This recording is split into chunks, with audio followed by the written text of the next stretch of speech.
Hi, what's up everybody? So welcome back by tutorial by Davids, and in this video let us talk about the Kikoff versus the Self Credit Builder with an honest comparison. So first things first, if you are looking for build credit fast or building credit fast in 2025, Kikoff offers a 750 revolving credit line with no interest or fees, reporting monthly to all three credit bureaus.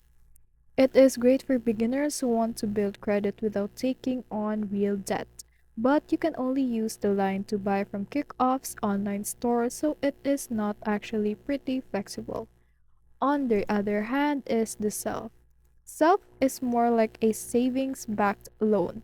You make monthly payments toward a certificate of deposit or the CD1, and once it's paid off, you get your money back, minus interest and fees. It also reports to all major bureaus, just like the Kickoff, and can help you build both credit mix and payment history. So, for sure, or for pure speed and zero cost credit building, Kickoff is actually better. Now, if you want a long term value, you want to go with the Self. But both are legit, and your choice depends on your needs.